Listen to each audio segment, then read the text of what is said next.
feel free to join in if you like. Tu taua mai I runga, tu taua mai I raro, tu taua mai I waho, tu taua mai I roto, ki tau ai, tu Māori tū, tu Māori ora, ki no katoa, hu mea, hui e, tai ki e. Kia ora. So as mentioned, ko Jiswai tuku ingoa, ko Tararoa tuku monga, ko Rumahanga tuku awa, no whakaoriori a hau, no reira, tēnā koutou, tēnā koutou, tēnā koutou katoa. I'm going to introduce our panellists now, and I'm going to ask Andrew to start us off and introduce himself, and then we'll move to Mel and then go to Kirsty. Kia ora koutou. Ko Andrew Miller tōku ingoa. I'm a GP in Whangarei. I've been a GP for 25 years. I've been at this health game stuff for about 6 or 7 years. Mel and I actually started it up here in Northland when it got going. And on top of that, probably more importantly, I ended up as a consumer. So whenever I speak to you guys, I'm speaking as a consumer, what it's like to be on the receiving end of the health system. And health games makes that a whole lot better. So thank you. Great. Mel. Kia ora koutou, ko Mel Juera ho. Really lovely to be here this evening, and as Andrew said, it's great to share experiences with for the primary sector. Forestry wasn't able to go ahead under level 4. Today, coming as a relief for many. Some interference. Oh, there we go, we're muted. Oh, it's sorted, okay.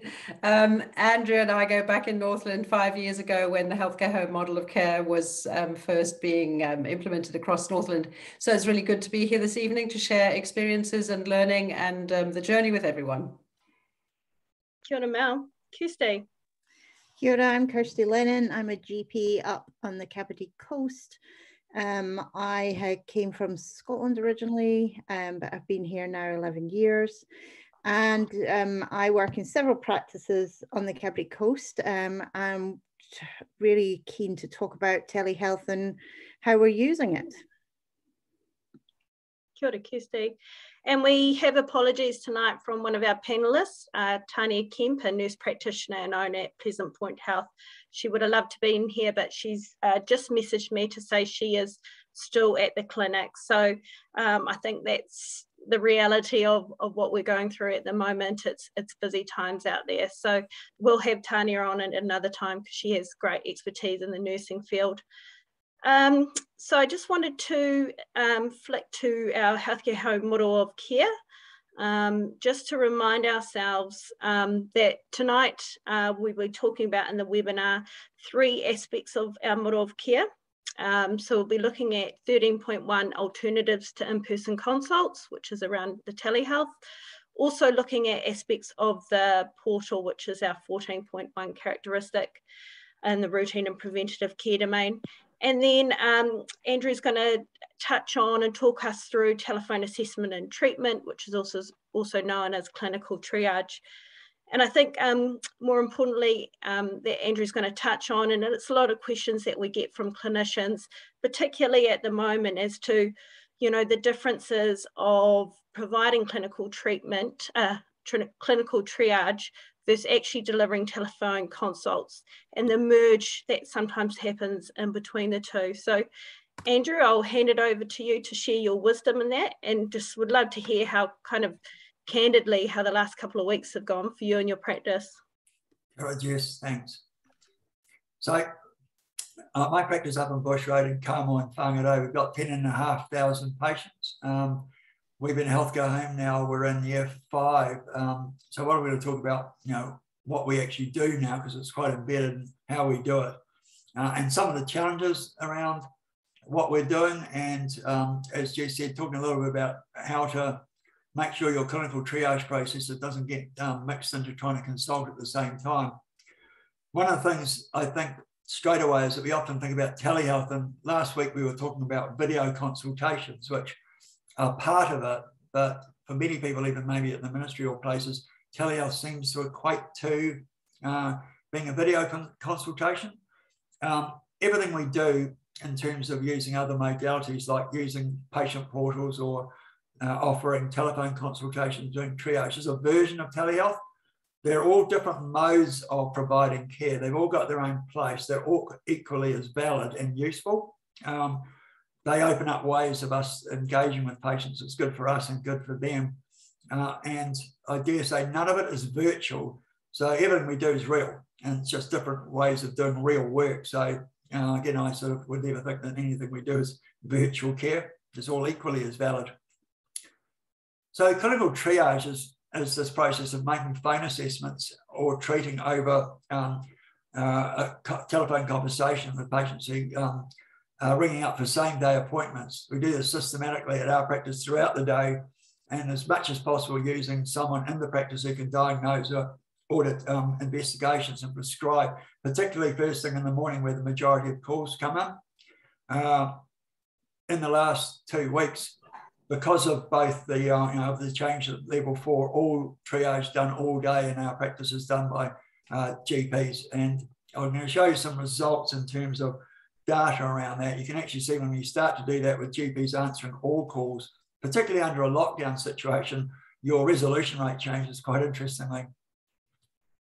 And why we actually did it at my practice is that we were absolutely swamped with same-day urgent care. And it got to the point where it was not quite dangerous, but it was awful going to work. It felt like a train wreck. Literally came through the back door and got hammered by people saying such and such needs this, that, and the other done. We're 2 full-time equivalents shorter than we were when we started healthcare homes, and we are still managing both our same-day demand and routine appointments because of what we're actually doing using this model of care. So acute demand is actually one of the biggest challenges in our practices. Managing the number of calls from patients requesting same-day appointments. It hasn't lessened off, it hasn't slackened off. When I show you the information around the last month before COVID, it was probably the busiest July we've ever had in terms of people wanting to be seen on the day. And it's something that we need to be able to get ahead of. It's something that really makes or breaks your quality of care for patients and your own quality of care for your care team. We often do. We talk about, oh, and let's see how this is going to improve patient experience. And obviously what we're trying to do is to improve experience. There's no doubt that. But also what we're trying to do, which is to help with our care team wellbeing. If you've got a care team that's frazzled, a care team that's not enjoying coming to work and finding it's inundated and feels train wrecked, then it's not a happy place to be. So our practice is so much happier for the work we're doing around how we're providing services both for our patients and how it works for us. And maybe if you want to know anything, that's a little map, a heat map of where one of our practices, in fact, one of Mel's practices, triages patients who are ringing for same-day appointments. And those are resolved conversations where the patient who's run the practice has not had to come in. You're looking there at some substantial drives, up to an hour, 20 minutes from someone's house to the practice in a turnaround. And the amount of time saved, the amount of good for the people in Northland, this is making it huge, with terrible roads and the tyranny of distance. And again, if you want to look at it from my end, this is some research done in Northland about 1.5 years into healthcare homes running. And just looking at that green box, that's the triage satisfaction box. Admin and reception staff absolutely thought that component of care was the best thing that ever happened. But you can see also doctors, managers, and the nurses like triage.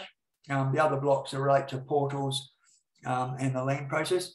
Triage by far and away in our practice is what made a difference. And I'll explain why admin and reception like it shortly. And this is something that Jess just showed us, a model of care, and I'm really talking about this only one little bit. But if you do this well, you are going to fill all that block, which is around same-day access to care during hours and patients' wait time. But not only that, you'll also do all those components.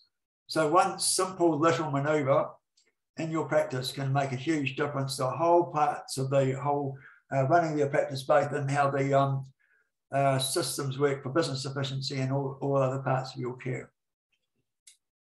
So I'm just running you through quickly. This is what we would do at my practice when someone is put on our triage list, we press a clinical triage button, which takes you to an advanced form. This is available to anyone in the country if they were to contact Keen Lecture Procon. This is very simple to use. You just say, have you talked to the patient? What was going on? Have you looked at their warnings, which are up on the right there in medications, classifications? If you've sorted it, you go to the outcome tab, yes. You can see at the bottom right in pale blue, there's some billing tabs. Obviously, we've got more in some practices than others, but if you press those, it can do the bill right there and then. Okay, it writes back into your PMS, and that's the whole process done and dusted. Nothing more than you'd actually do if you were just carrying on your normal work. If, however, the outcome is you want to see somebody, then you can take the form a bit further. Who's going to see them? What are they going to do? Face-to-face appointment. When's it going to happen, today or another future date? We've added a further feature into what will happen. We've put today urgent, today not urgent, and also future date. That gives our practice managers an idea of how many free appointments are needed every day for people that are truly urgent. That takes away all your double bookings if you match supply and demand. So it writes back, you go, okay, back into the system, your process is done. It's incredibly simple. Why the practice administrative staff like this, and also why we like it, is that the whole process is incredibly lean in terms of stopping variation and having consistency of approach. So our reception staff found it incredibly hard to try and make clinical decisions about who and who shouldn't be seen. They no longer do that. They just say, yes, we have appointments today. I will get one of the clinicians to call you back within the next half hour. What's your best number? And if you don't mind, could you give me a heads up about what's going on? Likewise, when I answer the phone, I introduce myself. I say, we have got appointments today. That's the first thing people need to know. Just want to know what you can tell me what's happening. We can work out the best plan of action, and away we go. So our system at my practice runs all day. So we don't confuse patients that they can have to run at a certain time. They ring any time of the day, they will get triaged. And as I say, scripting has made it easy, and we've got some data coming out of that form that allows us to look closely at supply and demand. Don't have to believe me. You might want to believe EY, who are not smarter than me, but this is a little bit of study they did back in 2017 in a healthcare homes evaluation. So they said for a practice of 10,000, you might get 30 or 40 same-day calls, about 3 minutes on average. No correct resolution rate. That's up to clinician experience or clinician happiness about trying to resolve. And that 35% of people on average are managed without having to come in. The rest are given same-day appointments, and most get called within about, we manage much better than 30 minutes to get a call back. We're often within 5 because we manage our number of call handlers. So we use some data coming out of that tool I showed you without the end user having to put anything other than their work in, to take an idea of what our daily load's like, so we can make sure we've got enough book on the days, and also who's probably best to be who the nurses or doctors in terms of time of the day. That is my practice data for the last 3 months. You can see with our doctors there in pale blue, when doctors are answering the phones, we will resolve 46% of all calls without the patient having to come in. So that's what we're at. If we look at the whole practice, as our nurses take over after about 10 o'clock, overall we're answering 35% of all calls are being resolved. And that little graph there gives you a daily idea of what the volume of calls is. You'll be interested to see on the, obviously Mondays are really busy, up to 100 calls on Mondays. All those little skyscrapers are Mondays. On the far right, if you're observant, you'll notice that the pale blue since COVID lockdown has risen to close to 70%, which means that now lockdowns are either resolving because doctors are doing all of it. 7 out of 10 calls in 3 minutes. The trick here, I guess, is that we made it simple. There's little or no training. You don't have to do anything other than show someone how to open the form. We all like doing it. Patients like doing it. And so we can get data out of it. we probably want to standardize how we use that triage tool, like how the timer works and what people call urgent or not urgent. Some of our staff do not like doing triage, and we're thinking of just saying, well, if you don't like it that much, we're not going to make your wellbeing worse, stop it. We are fine-tuning all the time with that information. And dare I say, I'm a bit cheeky, but I know that I look around the country at other practices doing triage, and resolution rates and are really variable from place to place. And it looks like the closest correlation between your resolution rate and is really whether you've got many same-day appointments, because some people will just put people in who don't need to come in, and it's something we're always mindful of, and a bit more work to be done there. And Jess said, I wanted to talk a little about the difference between our consultations and triage. I mean, triage is only a 2 to 3 minute decision-making exercise, and our average is around 3 minutes. We're just really deciding what the next best thing to do is. If it's straightforward, we'll give advice and give a prescription. We would then actually, often if it looks like someone is going to need a consultation, but even with COVID, I just say, look, I really can't do justice in this 2 or 3 minute triage call. Do you want me to get back to you a bit later on and give you a normal consultation? We can do that by video or telephone at normal room rates. And I stop it there to make sure that I'm not drifting past that time. Otherwise, you can sometimes end up doing either half a job, 6 or 8 minutes. It's not satisfying for you or the patient, or you end up blocking up the triage process. So as long as you say, I can't do justice to this in the 3 minutes and get a later on appointment, particularly during lockdown, people at home, there's never a bother. Great thing about triage, though, is you can then give the person the appropriate appointment, the right length of time with the right person and get the right information. By that, I mean, if someone had a mental health issue, you might want to give them half an hour, or they had to have a pelvic exam, a longer consultation with the person they like to see. You can send them to the lab and get laboratory results in front of you before they arrive. So that's really useful. I do believe that if you can use video, you add to the experience of consultation. So I'd always try and offer that, because that face-to-face experience with all the body language is so important. And finally, it's sort of about managing patient experience and expectation. Patients are still getting used to what we're offering, both with videos, telephone, and triage. It's something that's not the routine. They're used to coming in for 15-minute appointments. So partly in our practice, they've got quite used to the whole thing. But if you're starting this, you just have to be mindful that this isn't actually business as usual for patients or for us. So that's what that means. And finally, I often borrow our friend Helen Parker's patient test. Is if you had all your patients and you explained what you were currently doing, and if you actually asked that it was reasonable, defensible to expect them to drive for an hour and a half there and back, which could have been sorted out in 3 minutes on the couch, and ask them if that's reasonable, you'll probably end up apologising and see it from their point of view. So I think with anything we do, we often have to think about, who's this good for us or for them? So that's me. Thank you very much. Mel, it's all yours. Thank you, Andrew. Hey, Jess, do you want to do a segue?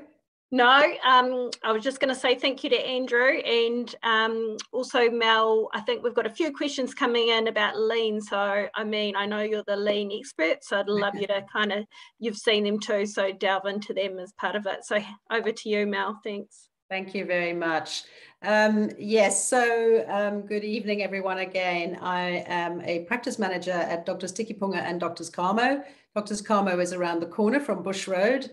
Andrew and I were involved in the healthcare home implementation across Northland in 2016, and I've been practice managing for the last 2 years. So I've been together with Andrew in Northland. It's a particular Northland flavour, implementing healthcare home components of care for some time.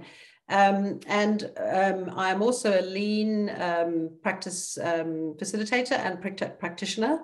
And just before we go into my set of slides, and there is a lean component to them, I thought I'd just, set that scene. What is lean? And briefly, for those of you who haven't come across it at all, lean, or Kaizen, if you look it up, Kaizen, is an improvement methodology that came out of the Second World War in Japan. In particular, its philosophies are improvement every day, everywhere, with everyone in the organization. So it's very ground up.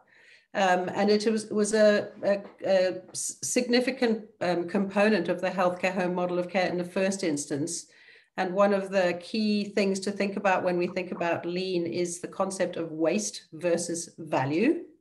So a lean organization would look to have low waste and high value in its processes and in how it interacts with its customers and workforce. And the very concept of triage is lean because it's looking to use resources at the right time, first time. So that sort of lean concept, Andrew, if you move into my first slide, sits well alongside what Andrew was talking about. And I think our slides are pretty complementary because they talk to the journey of the healthcare home model in a practice to date. And in Bushroad and Carmo and Tiki, we've both been doing it for almost 5 years. So it's been, a while. And an early implementation component of that model of care is managing same-day demand. And exactly as Andrew said, the clinical triage process is a lean process designed to make sure that we use GP appointments for the right person at the right time, but also that we can save time for everyone and deliver much more value if we can resolve it on the phone, or if we can direct that patient to, for example, a mental health worker or somebody else without having to go backwards and forwards between a GP. I thought I'd present it in the form of a value stream map or a process map, and it's much the same as what Andrew was saying. The healthcare home model of care says from an access point of view, certainly 5 years ago, the model was still very linked to telephone access, and most practices still use telephone as their main access channel. There is an increasing uptake of a portal or Manage My Health to book appointments. So that's another significant channel. But for both channels,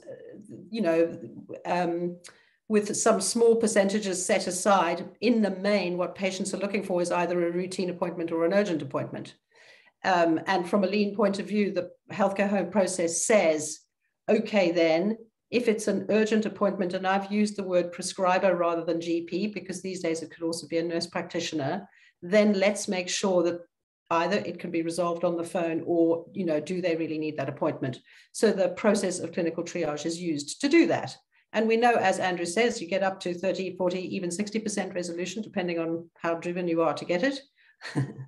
And that means that you're using your GP workforce wisely, but you're also starting to broaden your use of a much wider workforce, beyond just a nurse. And at Tiki Punga, we have healthcare assistants, social worker, pharmacists, health coaches, and HIPs.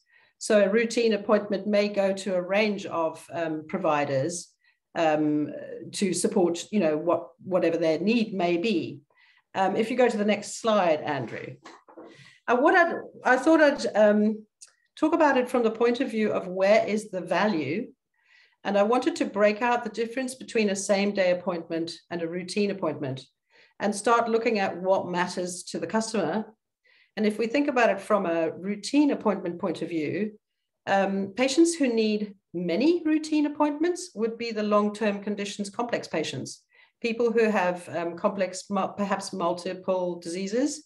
And for them, getting that appointment when they need, because there's lots of them, with the same provider or a provider that they have built a relationship with, for high continuity of care, those things are important. And as we, particularly in Northland, have seen a greater and greater challenge with GP capacity, that becomes harder and harder to achieve. So I think that's just worth thinking about, because we don't use clinical triage for routine appointments, or not typically. And it's an area that I think there is potential opportunity, right? Where we do use clinical triage is for same-day appointments. And I think what the patient is looking for a same-day appointment may be different to what they're looking for from a routine appointment. It's acute, so they probably just need one. And continuity of care, you could suggest, is less important, although, you could debate that as well. How easy is it? Can I get through? Can I get it at the time I want? we have just finished a healthcare home survey, and I was surprised to see the high proportion of patients who wanted outside of 8 to 5. We didn't really measure modality, interestingly. So it does make me think, you know, if we can't deliver after hours with in-person consults sitting there in a practice late, how else can we deliver them? You know, so there's another opportunity there. And I also wanted to bring in, just like Andrew said, I think the word telehealth is misleading. We're talking about healthcare that isn't in person, and there are multiple channels for that, and no doubt there will be more in the future. A healthcare home that has been one for a while would be clinically triaging and therefore resolving lots of need on the phone, driving potentially a lot of discussion into Manage My Health. That's quite possible. And most of us are still in the early days of using video consultations. And if you go to the next slide, well, in fact, you can just hit the button 2 more times, Andrew, because there's 3 builds. I think, sorry, if you go back. The point that I also like to make is that, and it may be a vagary of being a healthcare home, our patients are entirely used to being called if they need a same-day appointment. They're really used to that. And so they're fine about it. They call us, they say I need a same-day appointment. They get a phone call from a GP, and a lot of the time that sorts, you know, it's resolved.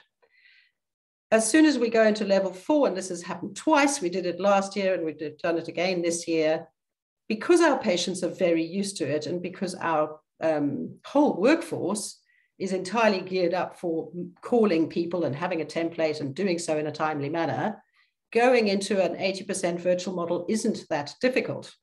Everything just becomes phone calls. And our patients trust that process. So, you know, it puts us into a great position. But when we say to our GPs or our patients, okay, then when you've finished the telephone call, and it's that space that Andrew was starting to talk about, the conversation isn't enough. There may be something I need to see, or there may be some reason why some sort of cited, you know, communication may be better. Then we think about moving to video. And we've tried all sorts of things. We've tried DoxyMe, Dr. Info little button, you know, Zoom. And what our GPs in particular say is, it's not much better. You know, I may as well just bring them in. They have recently been reporting that they sometimes try and set up a video consult for something like skin, and the patient waves the phone in an odd way. It's not very good. So it's kind of been a trial that hasn't been very successful. And I've been thinking about it and thinking, actually, it's a kind of perverse. Why make a patient wait to answer the phone and then wait for a call back and then talk to them on the phone before you finally offer video?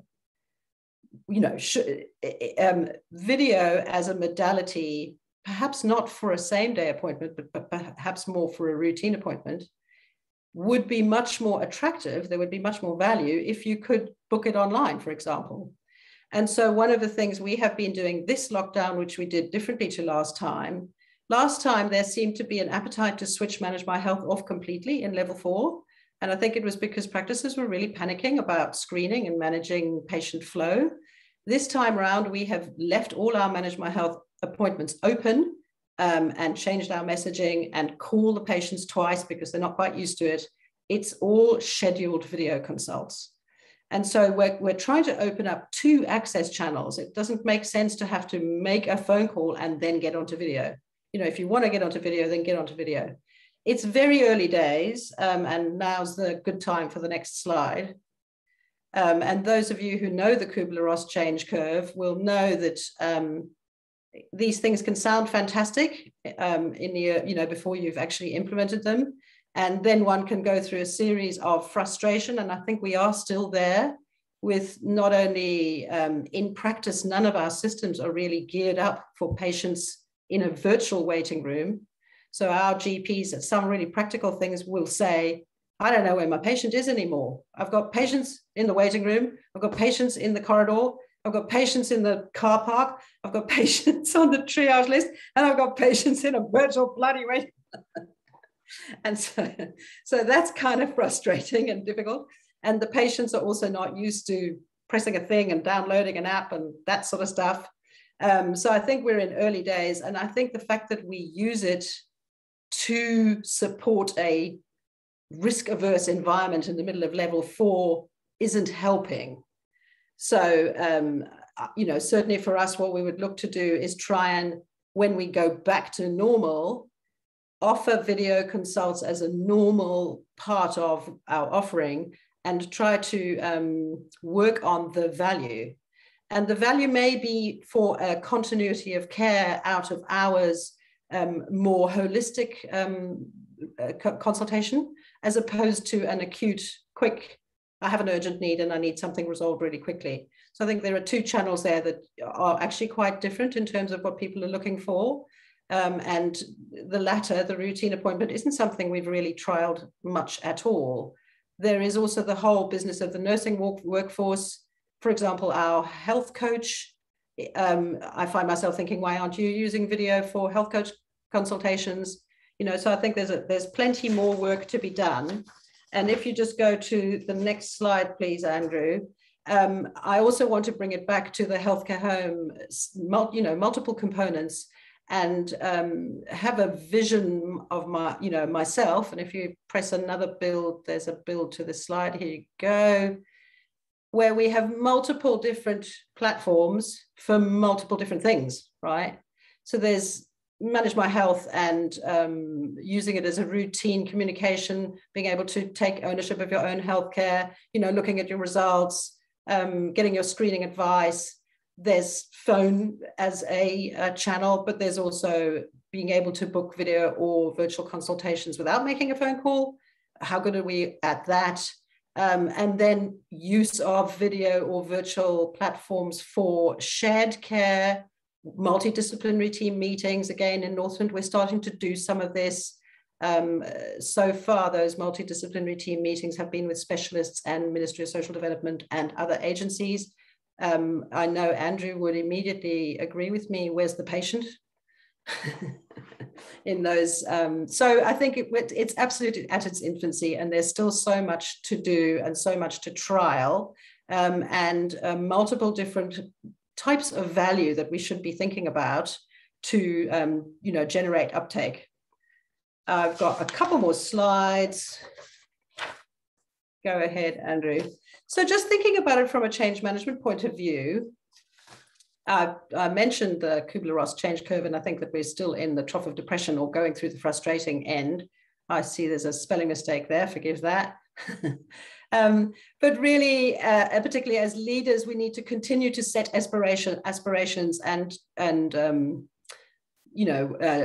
develop a vision of something that isn't just there for a screening tool or to support a COVID protocol, but there as a genuine platform that can deliver value that maybe we can't deliver today. So for example, extended hours or multiple people on the same channel, or some shared clinic appointments. There's also sorts of things that we haven't tried yet in this virtual platforms. And then starting to share the successes. So for example, Andrew and I know each other very well, but I haven't spoken to him for a while. And I've found it really interesting to hear how they're going. So sometimes practices we're just hunkering down, and it's quite good to kind of just acknowledge the journey and some of the things that certainly for healthcare homes that have been around for a while, that's business as usual. It's not a surprise. And our patients aren't surprised either. They know that way of working now. And being bold. So I think there are some big leaps that we could be taking that maybe when we're recovered from level 4, we might take. And also asking our patients, not just our GPs, how's it going, or is that working for you, but from our patients' point of view, what's working for you? And I mentioned we've just recently finished a healthcare home survey with our patients. And one of the other things that stood out for me is that we have a really high uptake of portal, but it's not being used for booking appointments. Like, why not? It's not that easy to make a phone call. I have one more slide.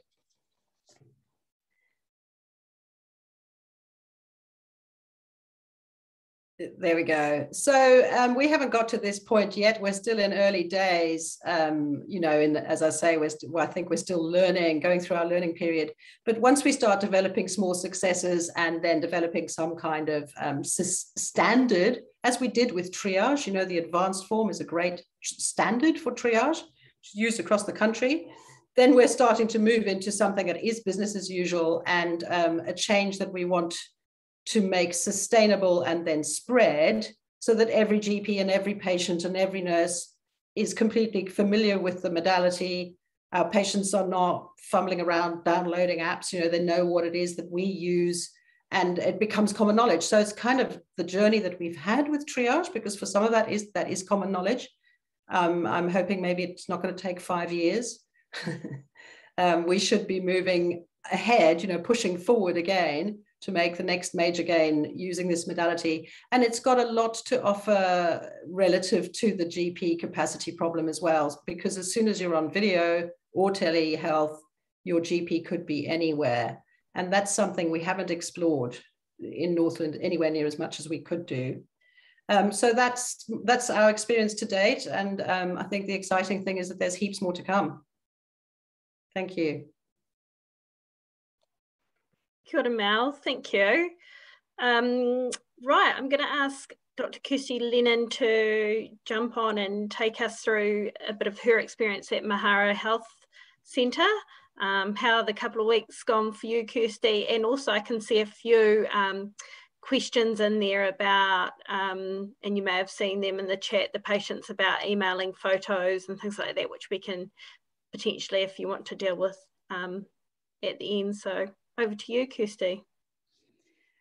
Kia ora. Hope everyone's having a good evening. So I work at Mahara Health, which is actually a practice that's only been around for about 3 years now. It was relatively a new practice that was started up in Waikanae on the Kapiti Coast, but we've already kind of reaching about 4,000 patients, having enrolled quite a lot of patients quite quickly. So during the last lockdown, that was when we did most of our prep. So now when it's come to this year, we are relatively well prepared from a telehealth point of view. I will use the generic term, but I do mean kind of from all kind of aspects of telehealth, including the portal, video and telephone really. So we did invest in good hardware, and I think that that is probably a good starting point from most practices' point of view. We have high-speed internet, which does definitely help from our point of view. There are dual screens in all of our consulting rooms, which is exceptionally helpful. We have Indice, which I have to say, you know, my experience of doing telehealth on medtech and medtech evolution are limited, but from the point of view of, I will talk mostly about Indice because that's what we're using at the moment. So we felt that dual screens were really useful when using Indice because you could definitely have the patient up on one screen and the patient's notes on the other, which from the point of view of doing video consults was exceptionally important. We had good high spec cameras and speakers, and we bought everybody headsets with microphones in them, which helps both actually, it's connected to our telephones, so we can use the telephone quite discreetly with a headset on, as well as using it during video consultations at the same time. So from the point of view of the software that we use, because we're all based on Indice, it has DoxyMe linked in. We're also using e-prescribing and obviously using telephone, as Andrew described. Although we are not technically a healthcare home, when we kind of started the practice decided to follow a healthcare home model because we felt that actually that was the best way to go. Why start from further back when we needed to start from a higher level? So we used all the aspects of healthcare home when we were building the practice up. And so our processes are all based around a healthcare home practice.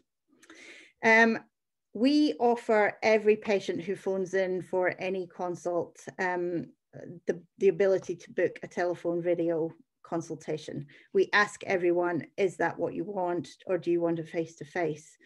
We've advertised it quite well on our Facebook page and our website, so that we basically are getting the message out there that this is a possibility so that patients can use it.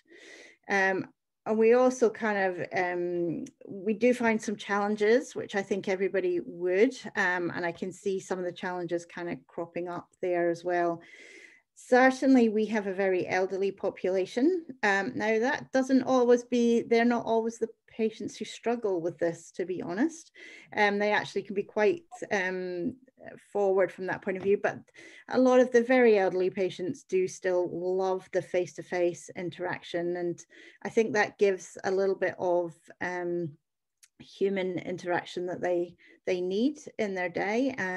So I think you have to accept that this is not replacing some of the stuff that we're doing. It's an adjunct, and it's a helpful adjunct. It's just another tool in your toolbox, really.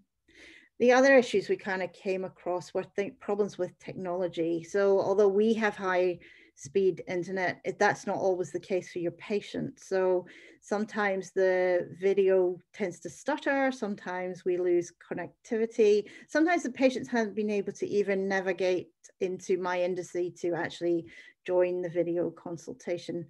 But from the point of view of clinicians using it, Indice allows any consultation to be booked as a telephone or a video consultation. And so actually it records it on the side. It tells you exactly what consult you're going to do. And from the point of view video, you literally open the patient notes, you click on a link, and it takes you through to DoxyMe, which actually is an amazing kind of integration for the system.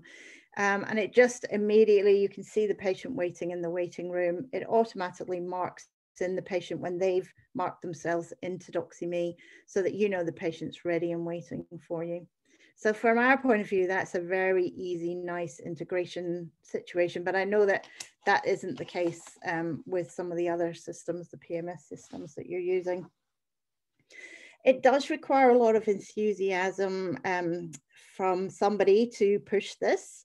I think with every aspect of healthcare home, and I'm sure Andrew will agree with me, that you need a champion. You need a champion that really understands why you're doing this, and then how you're doing that, and using your lean processes to kind of streamline it and make sure that it's not cumbersome, or that it's just, it is smooth, because when things don't go right, that's when people give up on these kind of things. But it requires the whole team to be enthusiastic and to push the fact that these modalities of consulting with patients is just as important, and can be very, very useful, and kind of negate the need to actually come sit in my waiting room for quite some time to wait to be taken in. And particularly now, then going back into lockdown forward, this has just gone, smoothly back into a process that we understood from before, really.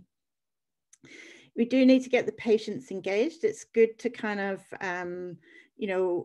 encourage it. And I think from the point of view of, trying to manage things like long-term conditions, then once you've examined the patients and made the diagnosis, and really what you're doing is monitoring, where not necessarily you need to lay your hands on the patient again and again and again, then often using these types of telehealth can be really, really useful way of engaging in managing long-term conditions. At the moment, I've got a patient who we're titrating up his insulin. We had an insulin start. I met him to do the insulin start, but then as time's gone on, we've swapped over to a combination of portal and telephone to try and help him manage his insulin titration quite easily. So those kind of things can be useful. You have to remember that it seems like a big thing, but actually you're really just doing the job that you've always done. You're using the skills that you've always used. This is not new skills that you need to learn, other than maybe a bit of tech. But to be honest, if you can push a button, you're pretty much going to be able to do this. The skills that you use on video, as well as the skills that you use on the telephone, are really the skills that you've always used in consulting patients. I do have to say that the continuity I find is essential when using telehealth. I think that absolutely helps quite a bit when you know the patient on the other end of the phone or on the video, and you've got an established relationship with them, that makes things a lot better. And I find that that's kind of a useful thing to do. I think you can probably move the slide forward. Thank you, Andrew. I think there are advantages to video. Certainly, as I've gone, I think what we found was we used video before. As we moved past lockdown, people resorted to coming in face to face. And I think we let things slide a little bit too much, and then we've had to ramp it back up again. And I think we just have to be encouraging constantly about the use of telehealth throughout the time, really. Because I think there are some advantages over the video than there is over telephone. So you do get some of those visual cues that I think would be really, really useful. You can look at someone's demeanor or their respiratory rates. And recently I've been looking at a couple of videos on, how you might do those kind of things. And as well now, patients, of course, have some equipment at home often in cases. They have blood pressure monitors at home. They have little watches that tell them way too much information that they sometimes don't need to know. But, those things are going to be linked in really sooner enough to indices, particularly. I believe that they're going to be able to give us a lot of information that comes out of that. Seeing a patient face to face just again makes that connection with the patient. So through video, seeing them gives you a little bit more kind of reassurance that we are who we're speaking to. And I would definitely suggest that you do need to double check on the telephone that you're speaking to who you think you're speaking to. And I think also you can involve whānau members when you're on video as well. And it is that checking, you can see the patient, you can see who else is there if necessary, and get a bit more information. There's a little bit of noticing the background. I'm sure as you're watching our videos, you can notice like what's in the background here, and I've got photos on the wall, whatever. But that helps to kind of build up a bit of that whanaungatanga and to kind of give that extra level of connection with the patient. And patients really do enjoy having a bit of choice. Make sure that they're comfortable in this kind of area. So yeah, there are a few skills that you might want to look at, like looking at the camera, training yourself to kind of look at the camera rather than to look at the other screen. So you don't want to be turning or whatever. There's quite a lot of useful information on the Health Navigator site. Health Navigator have done a lot of webinars around use of telehealth. And I think there's an awful lot of useful videos on there that can be really quite useful. Again, I think just reiterate that you kind of need a champion in your practice, someone who really can help to push this forward and to encourage everyone else to kind of use it on a regular basis, really. I think somebody asked questions about photographs. Yeah, I have definitely used photographs. In fact, today I managed to diagnose ringworm on a photograph, which, was fairly clear. But again, it's quite reliant on the other person having a reasonable quality camera and sending it through. It's not blurred or out of focus. So yeah, I think there's dermatologists creating creating apps to kind of make diagnosis of lesions that I think it's completely appropriate to ask patients to send that kind of information through, really. How does payment work? Yep. So we basically will charge accordingly, a consult charge, depending on what time. And if you've had a full consultation with the patient, then that basically creates a full charge. And I think that's something to set out. We're going to talk about the portal, and I think that's key is to make sure it's just really clear what you might charge the patient, whether it's on the telephone or video or through the portal. You do need to advertise what charges you're going to pass on to the patient, because it's only when they get charged for things that they're not sure that they're going to, why did I get charged for this, that you get a bit of feedback from that. But from the point of view of them expecting to be charged, I think it's really it's key is to kind of set it out as a good at the beginning. Okay, privacy with patients at home with lots of people. Yeah, I just check with the patients that they're comfortable with whoever's in the room, or check that they're happy to start the consultation, whether they're on the telephone or on the video. I will just say, are you okay to start? Are you, in a private place? And often they'll say, yep, that's fine, or I'm just going to move into the other room, etc. So that's all good. Do you want to press on the next slide? So I'm going to talk a little bit more about the portal. I'll answer some of the other questions. I think there's a few questions coming up, so I'll maybe answer some more at the end. Portals. So we definitely have portals. We have My Indice, Manage My Health I've also used. We have all aspects of the portal opened up, and it was good to hear Mel say that she hadn't closed that down during the lockdown, and I think it is actually key to kind of keep it all open at all times. We definitely have open notes, and we've had open notes now since the beginning of the practice. We've never had it any other way. And I think now most practices on the UNCAT coast have definitely got open notes. That's a whole new topic, which I would be happy to speak about, but not today, because there's a little bit of things about open notes that you do need to know before you do it. But it's absolutely not as onerous as it appears, really. So patients really like the fact that they can read their medical notes, and it does definitely improve things like your relationship with the patient. It also improves the continuity of care. It also improves patients' compliance with medication. It also improves safety, patients picking up when things aren't quite recorded according to what they have felt, or they feel that, and one occasion got caught out with writing the wrong leg. That's not an uncommon problem that happens. So went back and corrected it for the patient. So, it does improve those kind of things. It does improve the safety of the notes.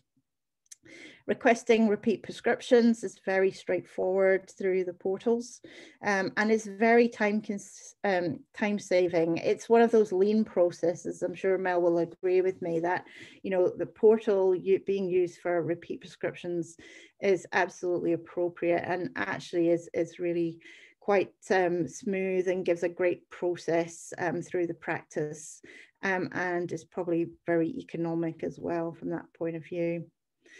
Secure messaging to GPs. Yep, I think lots of GPs are open to that. I think at times people get themselves into a more prolonged discussion when actually sometimes that's appropriate to bring that patient in. And certainly it's worth having a discussion within your practice around what becomes a consultation, and actually what point should you bring that patient in, rather than a much more prolonged kind of messaging on the portal. I think it's great for things that are quick messages about a question of something that's happened, or a question about something that's you've already previously talked about. And yes, you can consult through the portal, but I find that often it's actually quicker then to change that into some other form of consultation, whether it's being on the telephone or video or a face-to-face appointment. Yeah, booking appointments and patients being kind of reminded of when their recalls are due, again, helps with that kind of patient engagement and patient sticking to what they should be doing, you know, what you want them to do, and making sure that they come for all their routine screening, etc., etc. I can't quite see the last. Oh, yeah. So, and again, keeping their own records up to date and making sure that they've informed you of any changes that are being made, which is great. So I think it's a bit about workload managing. I think that we have to realize that these other modalities are absolutely as important as seeing patients face to face, and that they have their place. They're just more of your toolkit, really. I think they definitely have roles to play both within chronic and acute care. I think they're appropriate within both of these situations, and can be used on at any time, really. I think the one thing that we do need to consider is the equity side of things, and people having the same kind of access, and how do we manage that?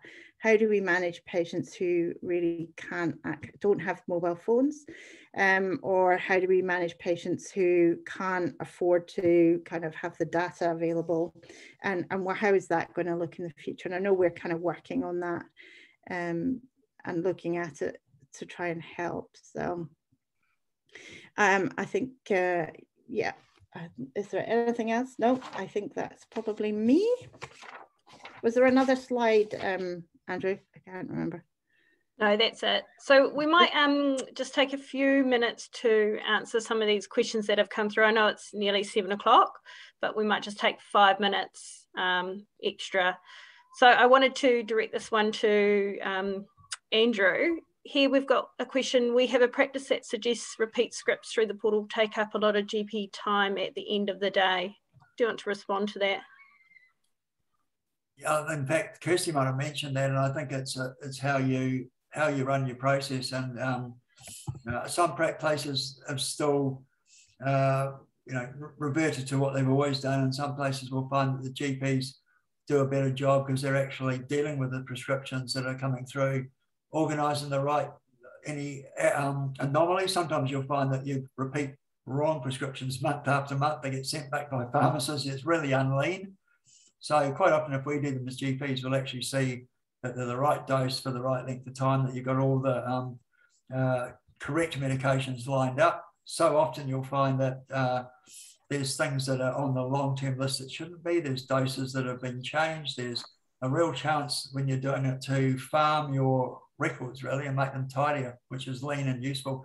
But I think not every place does it like that, and not every place it'll work for. But Kirsty, you did mention that you find that it's much more advantageous you guys doing your own management health scripts. Oh yeah, absolutely. It comes straight to the GP, and the GP manages it straight away. We don't have any process to go through other people. That just it's absolutely the GP's responsibility. Legally, it's your responsibility. So the checkups that you need to do within the medical notes to make sure that that prescription is correct and appropriate is absolutely your responsibility. So we have taken everyone else out of our prescribing. It's only the GPs who do our prescribing for us. We don't have a prescription line. Even the requests that come in through our reception go straight to the GP. So there's no middleman. We don't make that process complex. Great, thanks. Okay, we've got a next question here, and Mel, I'll direct it to you. It says, for clinical triage, and if there's a presenting complaint is resolved within 3 minutes, would you still charge the patient for the clinician's time? And another one kind of on, charging is, do you get much feedback about the value of a telehealth?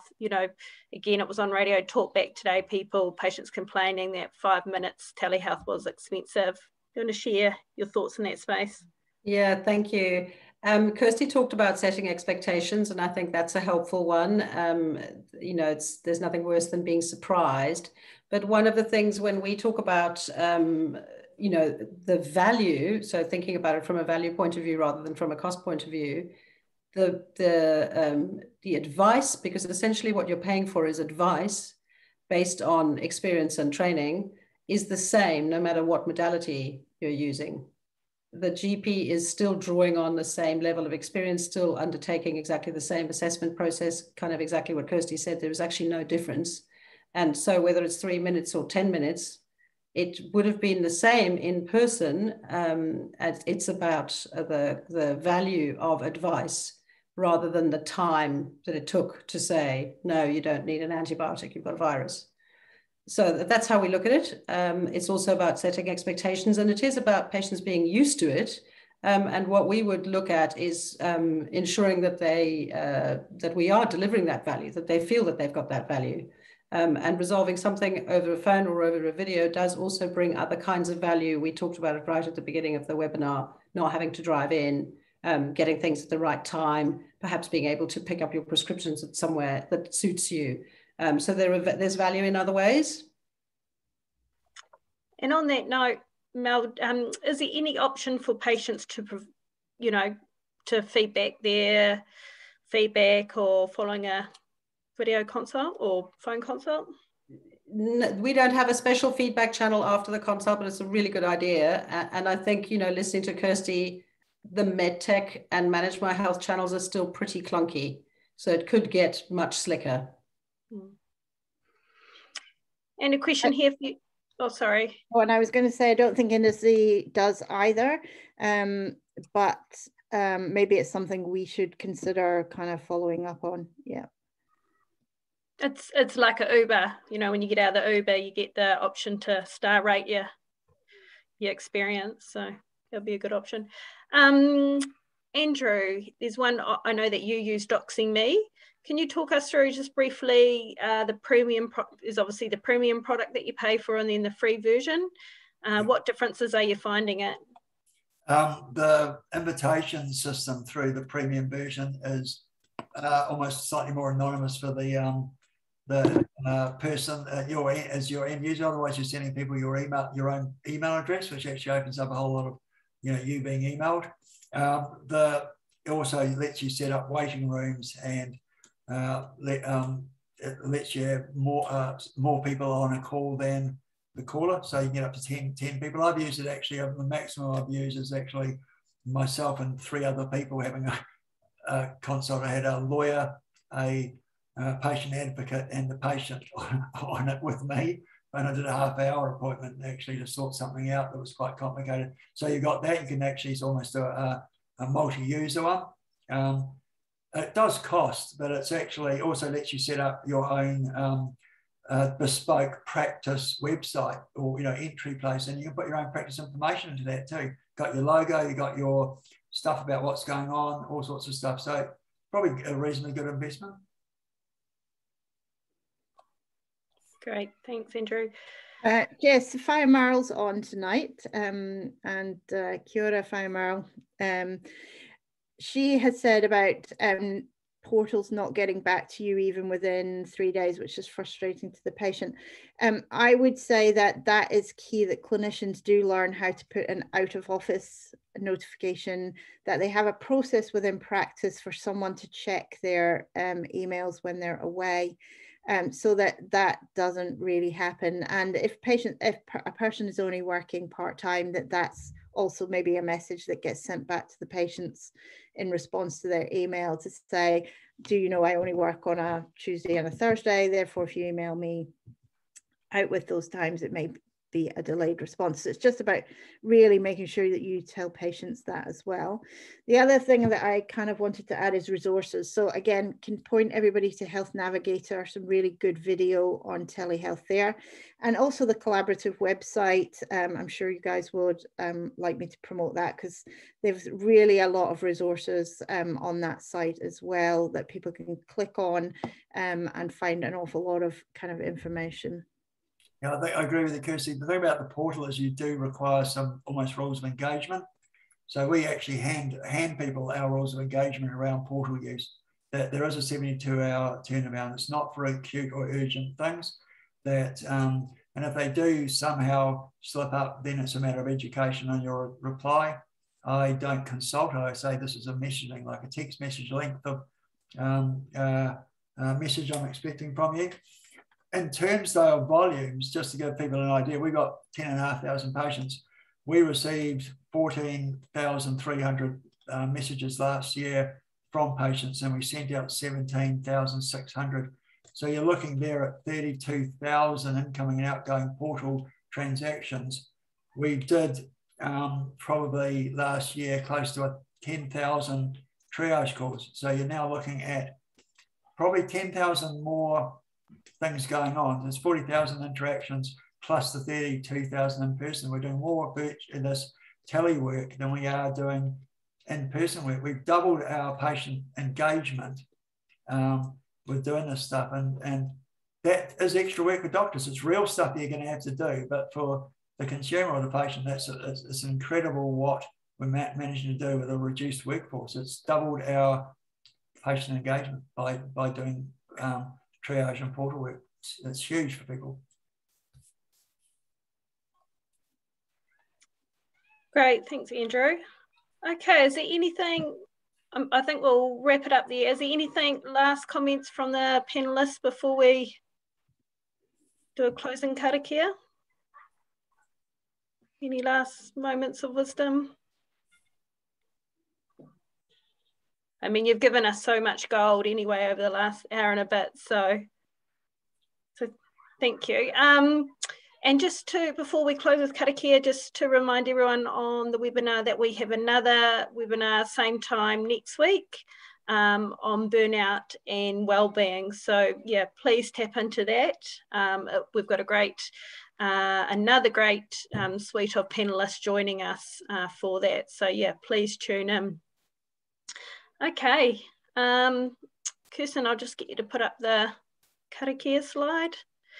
And just to also to reaffirm what Kirsten and Andrew said, we do have our model of care resources all on our website. If you can't find anything, please reach out.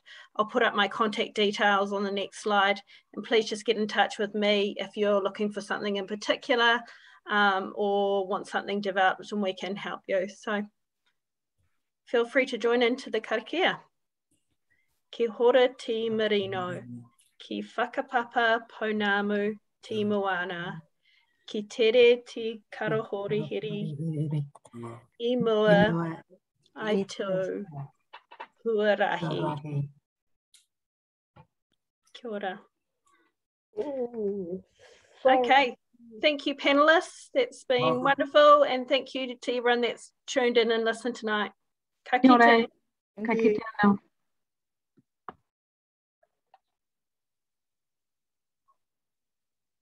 Was that all right? Yeah, it was fantastic. Cool.